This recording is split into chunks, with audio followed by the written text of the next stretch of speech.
You are welcome to another edition of online tutorial program organized by Lankotheory Educational Services Limited for A-level and post-UTME classes. In today's government class, we shall be looking at separation of power.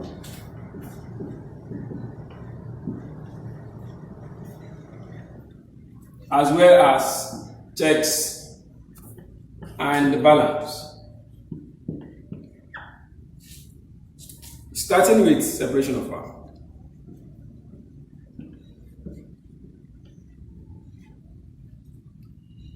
Separation of power connotes division of power, particularly between and among the organs of government. Remember, in one of our previous classes, we examined the three organs of government to include the executive, the legislature, and the judiciary. Now, our topic on separation of power is trying to tell us that power must be separated between and among these three organs of government. That is, one person should not possess these three powers. The reason is this: if one person possesses these three powers, then it's going to bring about arbitrary use of power. That is tyranny. And if there is tyranny in town, we all know what is likely to become of that society. In the words of Thomas Hobbes, the lives of the people in that society becomes brutish, nasty, solitary, ugly, poor, and short. That is, it becomes a lawless society.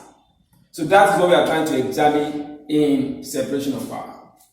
The idea of separation of power was first conceived by a French scholar by name Jean Bodin in the 16th century. Jean Bodin was of the opinion that separation of power must exist in the land, and the prince of the land must not be the one to implement the law, to make the law, and interpret the law. That is, the interpretation, implementation, and the making of the law in every society must be left in different hands. What Jean Bodin is trying to say is that while the executive is the one implementing the law, the legislature should be known for lawmaking, while the judiciary should be known for interpretation of the law.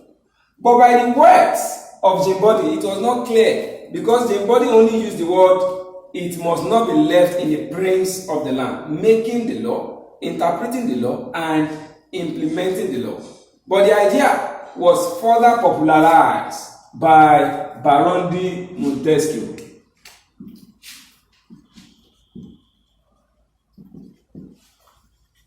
In 1748, in his book, The Spirit of the Law, when he was stating that separation of power connotes the division of power between the executive, the legislature, and the judiciary. That is, while the executive will be known for the implementation of the law, the legislature should be known for lawmaking, and the judiciary should be known for interpretation of the law. That shows separation of power. So, in simple words, it connotes division of power between and among the organs of government, in such a way that it will not bring about arbitrary use of power. And that is the essence of what both Jean Bodin and Baron de Montesquieu are trying to state. So in that wise, the whole essence of separation of power is to prevent arbitrary use of power in every state, thereby making each organs of government independent within their own sphere of government. But the question we normally ask is, can there be an absolute separation of power? This question cannot be answered until we examine the next topic, which is checks and balance. It is when checks and balances is examined that we cannot answer whether there is absolute separation of power or not, or whether separation of power can be watertight or not. What I mean by water tight is whether this one can be absolutely independent from this. That is, whether the executive can be absolutely independent from the legislature, and the legislature can be absolutely independent from the judiciary. This question can be answered by checks and balance. What then is checks and balance?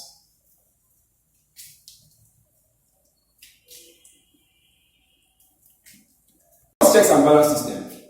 Before we proceed, I said earlier that this online tutorial program was brought to you by Lankotheory Educational Services Limited. The number is displayed on the board for further inquiries. Registration for A-level programs, both JUPEP and IGMB, is currently ongoing, as well as for pursuit CME classes. You can visit their website for online registration or call their numbers, as well as you can equally contact them via their mail for inquiries on the steps or procedure for registration. Checks and balance. Checks and balance implies a situation where one organ of government serves as a watchdog on the other organ of government to prevent arbitrary use of power. The key word here is watchdog. This means that one organ of government, the executive, is checking on the legislature, or the legislature can equally check on the judiciary, and the judiciary can equally check on the two of them, and the two of them can equally check on the judiciary. This is what we mean by checks and balance system, a situation where one organ of government serves as a watchdog on the other organ of government to prevent arbitrary use of power. Like I said earlier, the question whether there can be watertight separation of power or not is this: whether this one can be absolutely independent without interfering into the affairs of this. The question is no. Because in the words of Lord Acting, power corrupts, absolute power corrupts, absolutely. If this one is left alone to carry out its functions without meddling with the affairs of this, there is likely to be chaos in the society, because this one is making law for this one to implement, and this one is equally interpreting the law implemented by the executive. So they need the same way they need to work independently, the same way they need to work checking the affairs of each other. If not, there is likely to be chaos in the society. Imagine a society where the judiciary is acting without recourse or reference to the laws made by the legislature. Then there is likelihood of chaos in that society, because such a society will be anarchical in nature. So the whole essence of the principle of checks and balance system is to prevent arbitrary use of power in the society, is to avoid a situation where one organ of government becomes a tyrannical government in that society. So in other words, the executive have their ways of checking on the legislature. The legislature have its way of checking on the judiciary, and the judiciary can equally check on the two of them. A very good example of a way the executive can check on the legislature is by veto power. We all know that lawmaking is the primary responsibility of the legislature. Now, if the legislature makes law, before such a law can become law, at that stage, that law is called a bill. And it requires the assent of the president or the head of the executive, i.e. the governor at the state level, before such a bill can become a law. Now, if the president or the governor refuses to sign such bill, that power of refusal to sign such bill into law is called veto power. And this is normally exercised where the president or the governor believes that that power is not good enough for a state or a country at large. We can recollect when the former president of Nigeria, Goodluck Jonathan, refused to sign into law the fourth alteration to the Constitution of the Federal Republic of Nigeria on his so-called 13 grounds of exercising his veto power, he refused to sign that bill into law. That is exercising his veto power. It's a very good way of checking on the legislature. The same way the executive can check on the legislature can equally check on the executive. A very good example is two-thirds majority mechanism. Two-thirds majority mechanism. For example, if they send this bill to the president or the governor and he refuses to sign exercising his veto power mechanism, the legislature, i.e. the National Assembly or the State House of Assembly, can use their two-thirds majority mechanism, exercising it over that law, and it automatically becomes a law in our society. But most times, they find it hard to exercise two-thirds majority mechanism because they don't always meet up with the requirement of the law. Because what the law is saying is, out of the 109 members of the Senate, two-thirds majority of the 109 must be present before that bill can be vetoed into law. But most times, we don't always have the required number. And that is a reason why the fourth alteration to the Constitution of the Federal Republic of Nigeria 1999, cited earlier, was not vetoed into law up to today. Another way the judiciary can equally check on the two of them is by judicial review.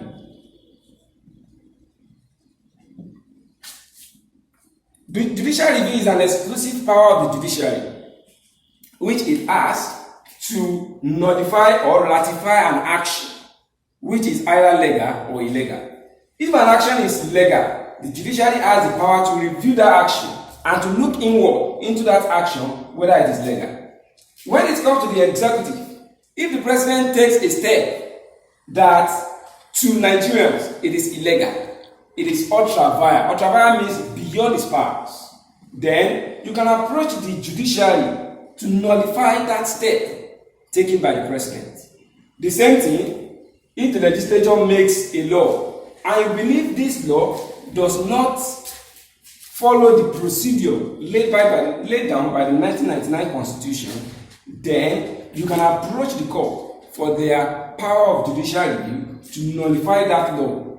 This happened in 1979 when the Revenue Allocation Formula Act of 1979 was not enacted in such a way that it consisted with the provisions of the 1979 Constitution. The Attorney General of the Federal Republic of Nigeria was challenged by Attorney General of Abia State and others, stating that the provisions of this law was illegal, ultra-vire, null and void, and to that extent, the court nullified the Revenue Allocation Formula Act of 1999 because it is not in line with the provisions of the 1979 Constitution. Let me remind you at this point that this online tutorial class was brought to you by Lankotheory Educational Services Limited. The number is displayed on board for further inquiries. Like I said earlier, our A-level programs are currently on for registration. You can call the number for inquiries and the procedure for registration, and you can equally register online via our website. The website of the organization is displayed on the screen for immediate contacts. We have come to the end of today's class. Meanwhile, in our next class, we'll be looking at election. Thank you very much for listening and have a nice day.